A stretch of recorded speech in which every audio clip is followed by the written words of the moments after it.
C'est lui, maman. 2 mots. 2 mots innocents, prononcés par un enfant de 3 ans dans une salle d'audience silencieuse. 2 mots qui allaient faire trembler tout un système. Ce mardi pluvieux, la cour du district de Greenridge était pleine à craquer. L'audience prévue semblait anodine, une banale comparution dans une affaire de vol. Pourtant, dès l'instant où le petit Malik leva le doigt et désigna un homme en uniforme, le temps sembla s'arrêter. C'est lui, le méchant de chez Mamie. Le policier visé, l'officier Charles Redford, venait tout juste d'entrer avec d'autres collègues. D'ordinaire impassible après 15 ans de service, son visage se décomposa. Surprise, puis peur. Une peur viscérale. Assise au premier rang, Aïcha Ben Ali, 28 ans, mère célibataire, tenta de calmer son fils. Elle rougit sous le poids des regards tournés vers eux. Mais Malik persistait. « Il a frappé Mamie. » Sa voix, pourtant douce, résonnait jusqu'au fond de la salle. Le juge frappa son marteau. « Silence! La séance est ouverte. » Il regarda l'enfant puis Redford. Une tension électrique s'installa. Aïcha n'était là qu'en tant que témoin dans une autre affaire de cambriolage. Rien, en apparence, ne la liait à cet officier. Mais dans l'ombre, une autre vérité s'éveillait. L'assistante du procureur, Claire Laville, n'était pas dupe. 15 ans d'expérience à reconnaître la culpabilité sans preuve suffisante. Ce qu'elle venait de voir suffisait à allumer toutes ses alarmes internes. « Pause de 10 minutes », annonça le juge sans détourner le regard de Redford. « Officier, dans mon bureau, tout de suite. » Dès que la porte se referma, Claire se tourna vers Aïcha. « Madame Ben Ali? On peut parler? » Le ton calme masquait une urgence. Aïcha hocha la tête, serrant Malik contre elle. « Votre fils a déjà vu cet officier? » ?»« Jamais. Nous sommes là pour un vol à main armée dans ma boutique. Les voleurs portaient des masques. Je n'ai vu aucun visage. »« Et votre mère? Elle habite où? » ?»« À Larkwood, de l'autre côté de la ville. Elle s'est fait agresser il y a quelques mois. » Un frisson passa. Aïcha fronça les sourcils. Un des policiers ce jour-là boitait, comme Redford. Exactement comme lui. Claire Laville décrocha immédiatement son téléphone. Peu après, 2 agents fédéraux entrèrent discrètement dans la salle. Les portes furent sécurisées. Sur une table, un téléphone portable vibrait sans relâche. Celui de Redford. Ce que personne ne savait encore, c'est que les mots d'un enfant allaient déclencher la plus grande enquête de corruption policière de l'histoire de Greenridge. Et que l'innocence serait l'arme la plus redoutable jamais brandie contre l'impunité. Si tu es encore là, c'est que cette histoire t'a touché. Alors n'attends pas. Abonne-toi maintenant. Active la cloche et laisse un like pour soutenir ce genre d'histoire vraie qui parle à tous. Ton soutien compte et on continue l'histoire maintenant. Le silence dans la salle de conférence du parquet était presque religieux. Aïcha tenait Malik sur ses genoux, comme pour le protéger d'un monde devenu brutalement trop réel. Face à elle, Claire Laville ne parlait plus. Elle observait un homme d'une 50aine d'années ouvrir un ordinateur portable avec une lenteur solennelle. Voici Marcus Delattre, ancien inspecteur aux affaires internes. Un homme à la voix posée, au regard fatigué, mais animé d'une détermination féroce. 3 ans de travail en solitaire, parce que personne ne voulait m'écouter. 3 ans à suivre une piste de vol ciblant des personnes âgées, surtout noires ou latinos, toujours les mêmes quartiers, toujours les mêmes policiers en premier sur place. Des photos s'affichèrent à l'écran, des scènes de crime, des visages figés, et là, au centre, Redford. Toujours là, toujours en uniforme, et toujours après les faits. Ils choisissaient des victimes seules, observaient leurs habitudes, attendaient le jour du versement des retraites. Ensuite, ils entraient masqués, et ils disparaissaient avec l'argent, puis arrivaient officiellement pour sécuriser la scène. Aïcha tremblait. Elle pensait à sa mère, à cette nuit où elle l'avait retrouvée en larmes, humiliée, brisée. Mais on n'a jamais pu prouver quoi que ce soit, jusqu'à aujourd'hui. Malik, absorbé par des jouets posés sur la table, leva soudain la tête. Il désigna une image. C'est là qu'il a crié sur Mamie. Un frisson traversa la pièce. « Il a une mémoire visuelle exceptionnelle », murmura une femme qui venait d'entrer. « Je suis la Dor Amara Doumbia, psychologue spécialisée dans le développement infantile. À cet âge, les enfants absorbent tout, gestes, postures, intonations, bien plus que ce qu'on croit. » Ils installèrent Malik dans un coin, avec des poupées et une caméra discrète. Doucement, la psychologue l'amena à rejouer la scène. Malik prit une figurine de policier, la fit boiter, la plaça devant une vieille figurine de femme, puis il parla. Une voix grave, une injonction sèche, et enfin un geste brusque. Aïcha mit sa main sur sa bouche. Il venait de rejouer l'agression, avec précision. Il a tout vu, souffla Delattre, mais personne ne l'a jamais écouté. Claire Laville saisit un dossier. Elle y tira des relevés bancaires, des versements suspects systématiques 2 jours après les cambriolages, toujours sur les mêmes comptes. Redford, 3 autres officiers, des montants impossibles à justifier. Il nous manque un lien physique, un objet, une preuve directe. Le méchant a laissé tomber un truc chez Mamie, lança soudain Malik. Un truc qui brillait. Tous les regards se braquèrent sur lui. Comme ça. Il montra une photo de Redford. Sur son torse, une médaille personnalisée. Le cœur de Claire battait à tout rompre. « Est-ce que la maison de votre mère a été fouillée en profondeur? » Pas vraiment. Juste un passage rapide. Il disait que c'était sûrement des jeunes du coin. Ils avaient peut-être laissé derrière eux la preuve qu'ils ne pourraient jamais nier. À l'autre bout de la ville, dans un bar miteux, Redford vidait son verre avec rage. Autour de lui, 3 autres policiers l'écoutaient en silence. « C'est un enfant, 3 ans. Personne ne va le croire. » Mais dans ses yeux, plus personne ne voyait l'assurance du passé. Seulement une panique qui s'infiltrait. Comme une fissure invisible qui annonçait l'effondrement d'un empire bâti sur le silence. Il était 5h27 du matin quand la petite maison de la mère d'Aïcha fut encerclée par une unité spéciale fédérale. Pas de sirène, pas de bruit, juste une détermination glaciale. Claire Laville, flanquée de Marcus Delattre et de Ladre Doumbia, avait obtenu un mandat d'urgence signé par un juge fédéral. Un contournement complet de la police locale pour éviter toute fuite. Dans l'appartement modeste, la vieille dame observait la scène avec calme, comme si elle savait qu'un poids invisible allait enfin lui être arraché.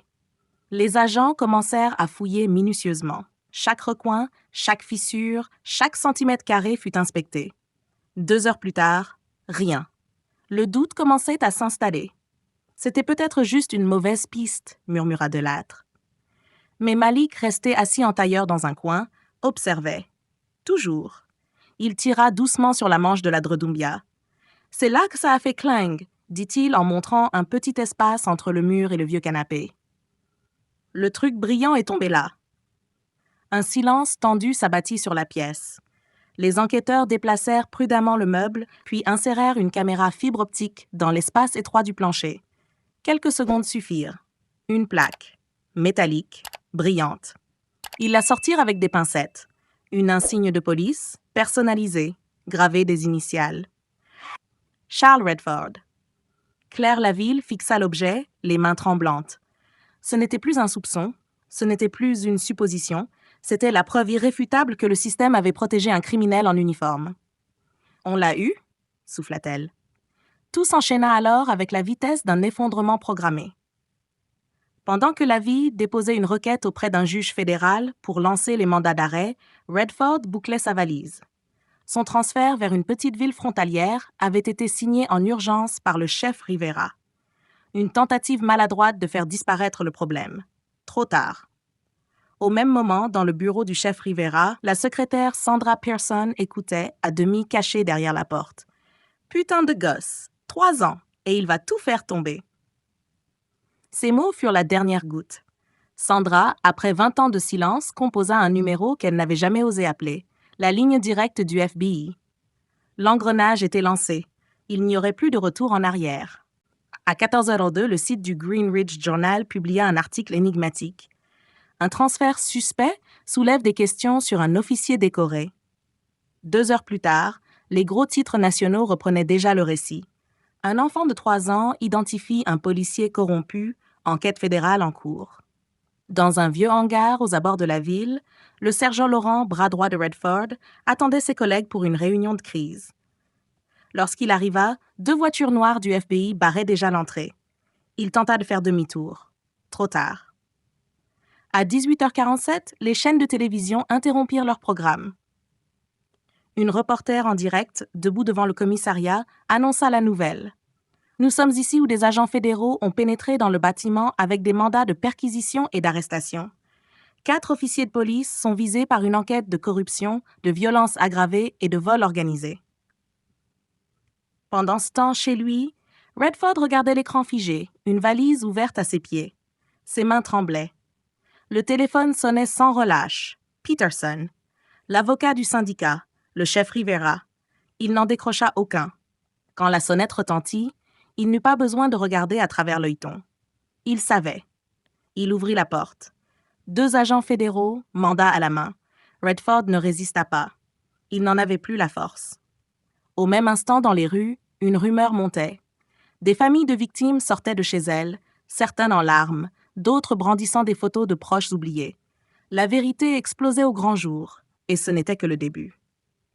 Le lendemain matin, la une du Greenwich Journal faisait le tour du pays. La vérité sortie de la bouche d'un enfant, un réseau de corruption policière démantelé.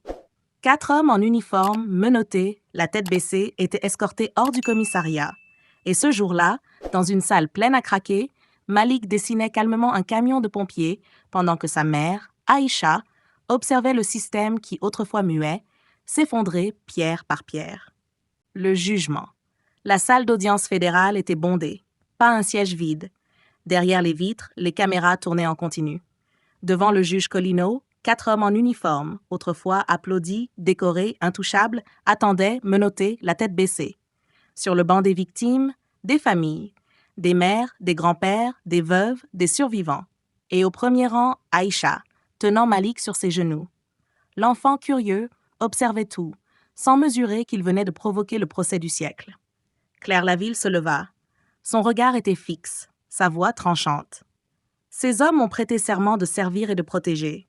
Ils ont prêté serment devant l'État, devant leurs collègues, devant la société. Mais dans l'ombre, ils ont tissé une toile de crime, exploitant les plus vulnérables, les personnes âgées, les isolés, les invisibles. Un frisson parcourut la salle. Personne ne bronchait. Ils portaient des masques pensant être méconnaissables. Ils se croyaient intouchables. Jusqu'au jour où une voix, une toute petite voix, a tout brisé. Claire marqua une pause, puis tourna lentement la tête vers le fond de la salle, où Malik jouait doucement avec ses figurines. Ce qu'aucun adulte n'a osé dire, un enfant l'a désigné sans trembler. Il n'a pas reconnu un nom, il n'a pas reconnu un statut, il a reconnu un geste, une voix, une démarche. La vérité ne connaît ni âge ni rang. Les jurés écoutaient, pétrifiés. Pendant 3 jours, les témoignages s'enchaînèrent. Des victimes retrouvèrent leur courage. Certaines racontèrent les violences, d'autres les humiliations. Et enfin, ce fut au tour de Malik. Dans une pièce adaptée sous l'œil d'un psychologue, il rejoua les scènes une nouvelle fois. Il montra, il raconta, à sa façon. Et chaque mot tomba comme une vérité que personne ne pouvait contester. Le dernier jour, le verdict tomba. Coupable, sur tous les chefs d'accusation. Le silence régna. Puis une femme âgée dans le public se leva. Elle applaudit, lentement, puis d'autres l'imitèrent, un à un, puis toute la salle. Un tonnerre d'applaudissements. Pas de triomphe, pas de vengeance, juste la justice, enfin rendue. À la sortie, une journaliste s'approcha d'Aïcha. « Madame Ben Ali, que ressentez-vous en sachant que votre fils a déclenché ce bouleversement ?» Elle regarda Malik, occupé à faire rouler une petite voiture rouge sur le banc. « Je crois que ce qu'on doit apprendre de lui, c'est ça, ne pas détourner le regard, même quand la vérité porte un uniforme. » 6 mois ont passé depuis le verdict qui a secoué Greenwich et résonné jusqu'aux plus hautes sphères de l'État. Le temps d'un monde avant et après un simple geste, un doigt levé, une vérité pointée. L'affaire avait un nom désormais, le dossier Malik. Dans les rues de Greenwich, les choses ont changé. Le programme Malik, mis en place par décret spécial, impose désormais qu'un comité civil indépendant supervise toutes les interventions policières dans les quartiers sensibles. Les caméras piétons sont obligatoires, en direct. Un logiciel d'intelligence artificielle repère les schémas suspects dans les rapports de police. Plus de silence, plus d'oubli. Aïcha, autrefois simple témoin, est aujourd'hui coordinatrice du Centre de justice communautaire, rebaptisé Maison Malik. Elle unit familles, victimes et anciens agents réformés. Elle ne se bat plus seule. Lors de l'inauguration, son discours fut retransmis en direct. « Je n'aurais jamais imaginé que mon fils changerait des lois. Mais c'est ce qu'il a fait, sans le vouloir. Et aujourd'hui, On lui rend l'avenir qu'on a arraché à tant d'autres. Dans une prison fédérale, 2 hommes regardaient la cérémonie sur un petit téléviseur. Redford et Rivera, l'ancien chef de police. Les racines blanches dans ses cheveux trahissaient le temps passé à méditer la chute de son empire bâti sur l'intimidation et le mensonge. « Coupe-moi ça !» grogna Rivera, mais personne n'écoutait plus sa voix. 53 agents renvoyés, 11 condamnés, 12 millions récupérés sur des comptes offshore. Tout cet argent placé dans un fonds d'indemnisation pour les victimes et leurs familles. Le système avait craqué, oui, mais il s'était reconstruit. Marcus Delattre, l'enquêteur longtemps traité de paranoïaque, reçut la médaille d'honneur civil. Il dirige aujourd'hui la Commission nationale de réforme policière. Ladreux Doumbia, de son côté, publia un ouvrage devenu best-seller, « Ce que voient les enfants ». Il ne voit pas les grades, il ne voit pas les statuts, il voit les gestes, l'âme. Et Malik? Il grandit comme tous les enfants. Libre, protégé, parfois un peu trop entouré. Il reste curieux, insouciant, sans comprendre vraiment l'onde de choc qu'il a déclenchée. Lors de la dernière journée d'école, sa maîtresse demanda à chacun ce qu'il voulait faire plus tard. Quand vint son tour, il répondit sans hésiter « Moi, je veux être juge, pour que tout le monde soit traité pareil. » La salle éclata d'applaudissements, pas parce qu'il avait changé le monde, mais parce qu'il rappelait à tous ce que la justice devrait être. Simple, honnête, égale. Un matin d'hiver, Aïcha trouva une lettre dans sa boîte, une écriture qu'elle ne reconnaissait pas. « Je suis restée trop longtemps silencieuse, par peur, mais votre fils m'a appris que le courage n'a pas d'âge. Sandra Pearson. » Un chèque y était joint, une contribution du programme de protection des lanceurs d'alerte. Dans le jardin, Malik jouait avec un autre enfant, le fils d'un ancien policier réintégré après avoir témoigné. Les deux riaient, complices, sans poids, sans mur, sans peur. Et peut-être que la vraie justice commence là. Si tu es encore là, c'est que cette histoire t'a touché. Alors n'attends pas. Abonne-toi maintenant, active la cloche et laisse un like pour soutenir ce genre d'histoire vraie qui parle à tous. Ton soutien compte et d'autres récits tout aussi puissants t'attendent ici.